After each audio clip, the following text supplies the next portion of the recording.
उत्तर प्रदेश के आगामी विधानसभा चुनाव को लेकर हर एक राजनीतिक दल सक्रिय है। जहां एक ओर बैठकें की जा रही हैं, सियासी बयानबाजी की जा रही है, वहीं दूसरी ही तरफ देखा जा रहा है कि यात्रा भी निकाली जा रही है। यह यात्रा निकाली जा रही है उत्तर प्रदेश की नगीना सीट से सांसद और आजाद समाज पार्टी कांशीराम के संस्थापक चंद्रशेखर आजाद की तरफ से। वो चंद्रशेखर आजाद जो नगीना सीट से चुनाव लड़े और सांसद बन गए, वही चंद्रशेखर आजाद जो एक वक्त बसपा प्रमुख मायावती के काफी सगे बने रहे, वही चंद्रशेखर आजाद जो एक वक्त कहीं ना कहीं समाजवादी पार्टी के साथ भी नजर आने को तैयार थे। लेकिन आज वही चंद्रशेखर आजाद हर एक राजनीतिक दल को चुनौती दे रहे हैं, न सिर्फ भारतीय जनता पार्टी के खिलाफ, बल्कि चंद्रशेखर आजाद तो कहीं ना कहीं एक बड़ी चुनौती बने हुए हैं बहुजन समाज पार्टी के लिए। आपको जानकारी दे दें कि चंद्रशेखर आजाद जो सत्ता परिवर्तन यात्रा शुरू कर चुके हैं, 4 जून को उन्होंने लेकर साफ तौर पर कहा कि इस दिन को अब परिवर्तन दिवस के रूप में हर साल मनाएंगे। वहीं दूसरी ही तरफ चंद्रशेखर आजाद ने ये बड़ा ऐलान भी कर दिया है कि अब नगीना मॉडल वह पूरे ही उत्तर प्रदेश में बनाते हुए देखे जाएंगे। दरअसल आजाद का कहना है कि आज ही के दिन हमारे आंदोलन को मजबूती मिली थी।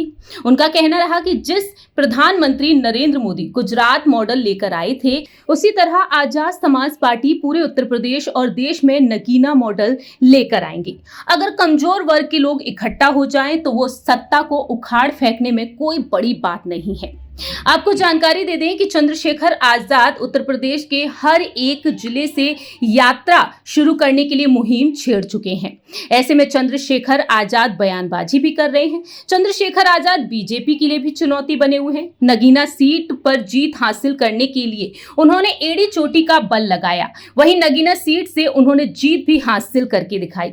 अब चंद्रशेखर आजाद ये भी कह चुके हैं कि अगर लोकसभा चुनाव की तरह उत्तर प्रदेश के विधानसभा चुनाव में बिजनौर की कमजोर वर्ग की जनता ने अगर समझदारी दिखाई तो परिणाम यह होंगे कि भारतीय जनता पार्टी एक भी सीटें जिले में नहीं जीत पाएगी। उन्होंने दावा किया कि सभी 8 सीटों पर आजाद समाज पार्टी कांशीराम के विधायक होंगे। मैं अकेले इस क्षेत्र की जनता के लिए पार्लियामेंट में आवाज उठाता हूं, यहां उद्योग धंधे लग जाएं, जिससे यहां लाखों नौजवानों को रोजगार मिल सके।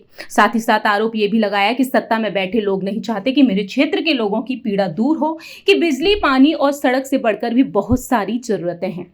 फिलहाल चंद्रशेखर आजाद ये मुहिम छेड़ चुके हैं यात्रा निकालने की। अब आने वाले समय में ये देखना दिलचस्प होगा कि चंद्रशेखर आजाद जो मायावती को लेकर बार बार यही कहते हैं कि बहन जी उनकी मां के समान हैं, उनका आशीर्वाद हमेशा ही उनके साथ है।